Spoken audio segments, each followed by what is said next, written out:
Lorsqu'arriva le jour de la Pentecôte, ils étaient tous ensemble en un même lieu. Tout à coup, il vint du ciel un bruit comme celui d'un violent coup de vent, qui remplit toute la maison où ils étaient assis. Des langues leur apparurent, qui semblaient de feu, et qui se séparaient les unes des autres. Il s'en posa sur chacun d'eux. Ils furent tous remplis d'Esprit Saint, et se mirent à parler en d'autres langues, selon ce que l'Esprit leur donnait d'énoncer. Or des Juifs pieux de toutes les nations qui sont sous le ciel habitaient Jérusalem. Au bruit qui se produisit, la multitude accourut et fut bouleversée, parce que chacun les entendait parler dans sa propre langue. Étonnés, stupéfaits, ils disaient « Ces gens qui parlent, ne sont-ils pas tous galiléens ? Comment se fait-il que chacun de nous les entende dans sa langue maternelle ? Parthes, Mèdes, Élamites, habitants de Mésopotamie, de Judée, de Cappadoce, du Pont, d'Asie, de Phrygie, de Pamphylie, d'Égypte, de Libye cyrénaïque, citoyens romains, juifs et prosélytes, crétois et arabes, nous les entendons dire dans notre langue les œuvres grandioses de Dieu. » Donc nous sommes aujourd'hui le jour de la Pentecôte, dans ce récit dans les Actes des Apôtres, et le texte nous dit qu'il y avait une foule de tous les Juifs qui étaient dans l'Empire romain, qui étaient rassemblés à Jérusalem pour une fête bien singulière, c'est la fête de la Pentecôte qui, dans le judaïsme, s'appelle Shavuot. Et ce qui est assez intéressant, c'est que la fête de la Pentecôte, à l'origine, c'était une fête des récoltes, une fête des moissons, une fête de printemps, comme il y en a dans d'autres cultures. Et puis, du don de la loi. Absolument. Et puis ensuite, ça a muté et c'est devenu la fête du don de la loi, la fête du don de la Torah. Et donc, ce jour-là, les Juifs célèbrent un peu Dieu qui a donné sa loi à Moïse et au peuple. Et il me semble que cette fête, qui est la fête du don de la loi, du don de la parole, peut-être va nous permettre d'éclairer le récit biblique et la façon dont nous pouvons entendre la Pentecôte dans notre christianisme. Alors maintenant, venons au texte proprement dit. Donc il nous est dit que quelque chose, une sorte de manifestation de Dieu, une théophanie un petit peu singulière, puisqu'on parle de vent, on parle de langue de feu, on parle de langue. Comment est-ce qu'on peut interpréter ces symboles ? Ou plutôt, avant peut-être des symboles, qu'est-ce qui s'est passé ? Alors ça, qu'est-ce qui s'est passé ? Bonne question. D'abord, il y a une promesse qui vient des débuts de l'Évangile qui est « Et moi, je vous baptiserai dans le feu ». Jésus, devant le baptême de Jean, promet un baptême de feu. Oui. Donc voilà, qu'est-ce que c'est que ce baptême qui n'est pas un baptême qui lave, mais un baptême qui embrase le cœur, voilà, qui brûle, qui embrase. Alors, dans les signes, évidemment, si on cherche les échos qu'on a autour du feu, dans la Bible, surtout autour de ces questions de don de la loi, donc on va les chercher dans l'Exode pour regarder ce qui se passe. Évidemment, on a un buisson ardent dans lequel c'est une des théophanies de Dieu, donc Dieu se manifeste dans le feu, cette espèce de feu qui ne s'éteint pas. Quand on a le don de la loi au Sinaï, on a aussi des éclairs du vent du feu, voilà. Donc cette espèce de puissance, le bruit. Alors le bruit, moi, ça me fait aussi penser à Élie, qui attend le passage de Dieu dans le bruit, et finalement qui n'a que dans le frémissement d'un silence. Là, en l'occurrence, visiblement, ça fait du bruit. Donc le Saint-Esprit là, ne ménage pas ses effets, il n'est pas très discret, et ça fait du boucan dans Jérusalem. Donc on voit bien que tous ces mots-là nous indiquent qu'on est effectivement devant une manifestation de Dieu, avec le vent très fort, le souffle, je crois que c'est Roua, qui est à la fois du souffle et du vent. Donc là, on est vraiment devant le don. Alors, sauf que ce n'est pas le don de la loi, plus exact, c'est un autre don, puisque c'est le don de l'Esprit. Ça aussi, c'était la promesse des prophètes. C'était l'idée que la loi ne serait plus gravée sur la pierre, mais qu'elle serait gravée dans les cœurs. On la trouve, cette promesse, on la trouve chez Jérémie, chez Ézéchiel, qui nous dit qu'en effet, c'est les cœurs qui vont être embrasés et plus la loi qui sera inscrite sur la pierre, telle que Moïse l'a reçue au moment de ce fameux don de la loi.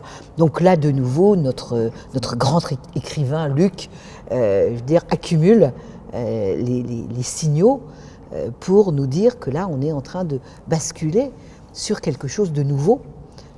Et donc, à mon avis, c'est à raison d'ailleurs qu'on appelle le nouveau cet ensemble de textes, parce qu'il y a un renouvellement de la promesse qui est faite depuis les temps anciens, y compris par les prophètes, sur cette loi qui va s'inscrire dans les cœurs et qui va embraser les cœurs, et puis qui va les rendre en plus missionnaires.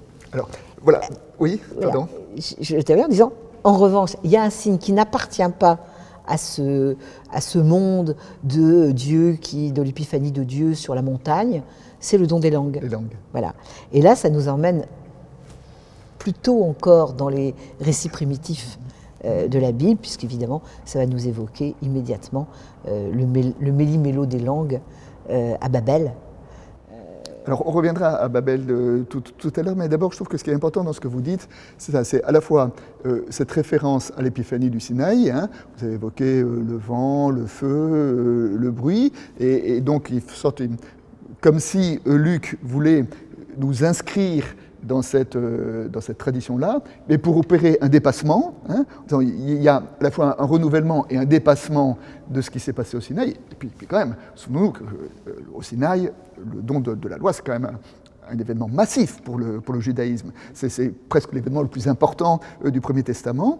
Eh bien, Luc pose cet événement de la Pentecôte comme étant un deuxième Sinaï, on peut dire, enfin je dirais, hein, et donc un deuxième commencement, un deuxième événement fondamental. Donc il y a cet écho, cette référence avec le vent, les langues, le feu, et puis, comme vous dites, les langues. Alors les langues, et avec ce côté un peu miraculeux, étonnant pour nous, hein, on nous dit, les apôtres parlaient, chaque homme des peuples différents entendait dans sa propre langue, donc il y a eu un miracle de la communication ce jour-là. Comment est-ce qu'on peut l'entendre? Comment est-ce qu'on peut l'interpréter? C'est très intéressant parce que pour comprendre, il faut retourner dans l'événement de Babel. Babel, ce qui est amusant, c'est qu'originellement, le texte nous dit qu'à Babel, tout le monde parle la même langue. Et donc, au fond, Babel, c'est selon moi, Babel, c'est la condamnation de l'uniformité. C'est la condamnation d'une forme de totalitarisme où tout le monde pense pareil.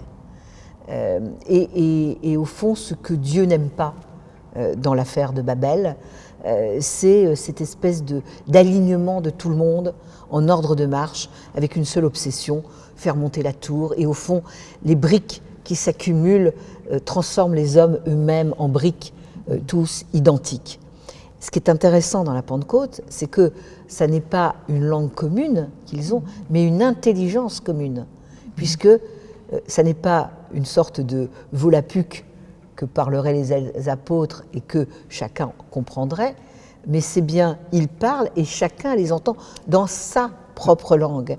C'est-à-dire qu'on la reçoit dans sa langue à soi, dans sa langue maternelle, dans sa culture et donc dans l'intelligence commune, c'est-à-dire dans la diversité. Et au fond, c'est vraiment Babel à l'envers et du coup dans le bon sens. C'est pas tous pareils, mais tous singuliers, tous mais uniques. tous singuliers, tous uniques, puisqu'au fond, chaque intelligence, chaque langue reçoit dans sa propre intelligence le message. Et je trouve que c'est très très utile, y compris pour nous, parce qu'au fond, ça nous dit que l'Évangile, ce qui est annoncé, doit être annoncé dans la langue de celui qui l'entend, et donne en fait un impératif de diversité, de pluralité. Parce qu'au fond, qu'est-ce qui est important? C'est pas l'unité de ce qui est dit, c'est l'unité de l'unicité de celui qui reçoit. Et ça n'est pas cette espèce de retour à une sorte de totalitarisme, y compris d'ailleurs de la loi qui tomberait sur tous et où tout le monde se mettrait au garde à vous et s'alignerait selon la loi. Il y a un joyeux brouhaha dans la Pentecôte.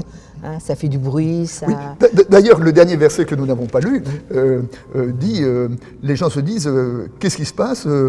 Ils sont pleins de vin doux. Donc c'est bien, vous dire que c'est un peu, comme vous dites, une sorte d'effervescence étonnante pour les gens qui voient et qui ne comprennent pas. Oui, et puis c'est intéressant. Alors, moi, c'est vrai que je regrette qu'on n'entende pas cette phrase-là, parce qu'au fond, il y a l'idée que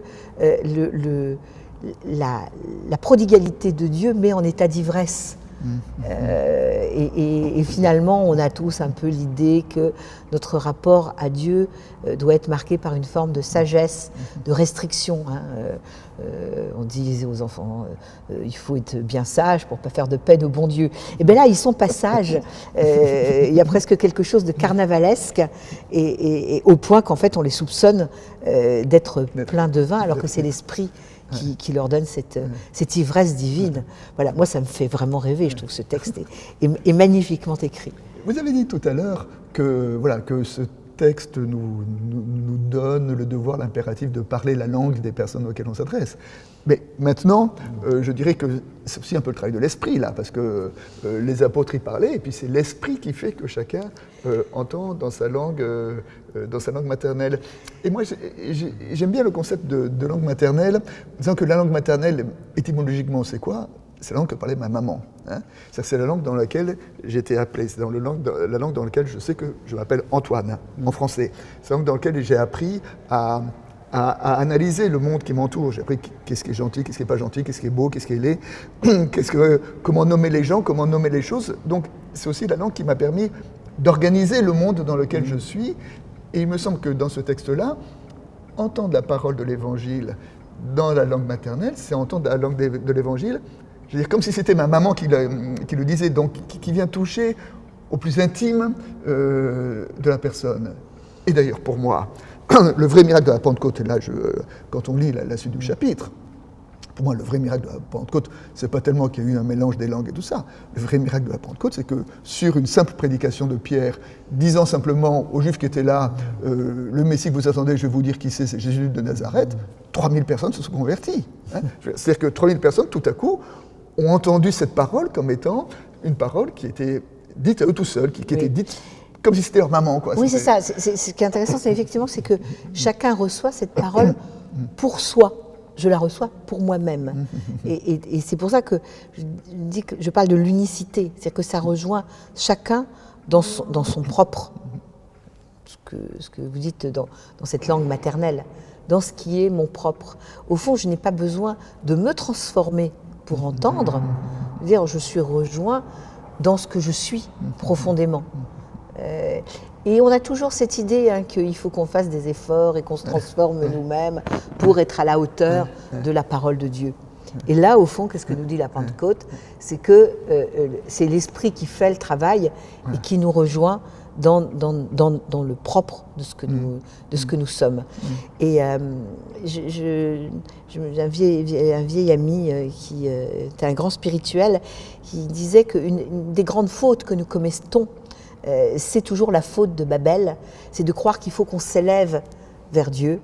Et il disait au fond, dans notre vie spirituelle, dans la vie de l'accueil de l'esprit, c'est l'inverse, il faut laisser descendre l'esprit. Et c'est l'inverse de Babel. On croit toujours qu'il faut s'élever vers Dieu, et au fond, il faut plutôt s'ouvrir pour que la parole nous atteigne à l'intérieur. Et je trouve que c'est une jolie image et qui va contre tout ce que nous croyons sur tous les efforts que nous devrions faire pour être des chrétiens à la hauteur. Mais au fond, ce n'est pas des chrétiens à la hauteur que nous devons être. C'est des chrétiens qui sont ouverts et qui accueillent le travail de l'esprit au plus intime, au propre, chacun dans sa langue. Moi, je sais que ça m'est arrivé une paire de fois, par exemple, lorsque je célébrais des cultes, d'avoir à la sortie des gens qui me disent « mais ce que vous avez dit, c'était formidable. Enfin, c'est comme si vous me parliez à moi seul. » C'est pas moi, c'est l'esprit. Enfin, le propre de l'esprit, c'est comment une parole touche une personne dans son intimité, dans sa singularité. Et si bien, non pas l'uniformité, mais la singularité. Je crois que c'est très important. Et puis, alors maintenant, donc, ce récit de Pentecôte, avec cette foule, il fonctionne aussi comme étant, j'ai dit tout à l'heure, un commencement dans les actes des apôtres. C'est-à-dire qu'il annonce quelque chose qui est quand même la particularité de l'Église. Et qui est cette ouverture universelle. Alors, comment ça fonctionne ce thème de la Pentecôte dans le livre des Actes des Apôtres ? De fait, ce n'est pas la seule Pentecôte. Oui. Alors en fait, ce n'est pas le seul don d'esprit des Actes des Apôtres, puisque finalement, les Actes des Apôtres vont nous raconter successivement, je dirais, un esprit qui est jusqu'à un peu facétieux, puisque parfois, il tombe alors que les apôtres ne l'ont pas demandé. Il y a une très jolie scène chez les Samaritains, où on s'étonne qu'ils aient reçu l'Esprit alors qu'on ne leur a pas encore imposé les mains, qu'on ne les a pas encore baptisés. Et donc, l'Esprit, il souffle vraiment où il veut. Oui, c'est ça. Il prend un malin plaisir à contourner, les lieux dans lesquels on essaie de l'enfermer ou les pratiques dans lesquelles on essaie de l'enfermer. Donc, en fait, au fond, il nous échappe. Il n'est pas là où on le veut. Mais c'est vrai que les actes des apôtres vont beaucoup travailler sur ce don de l'Esprit. Cette promesse que Jean fait en disant « Je vous enverrai l'Esprit, le défenseur, et qui vous fera ressouvenir de tout, et vous comprendrez », et qui est aussi le mouvement que Luc nous raconte dans Emmaüs, quand en fait la présence de Jésus aux côtés des pèlerins les fait se ressouvenir de tout. Et d'ailleurs, ils vont nous dire, notre cœur n'est-il pas tout brûlant?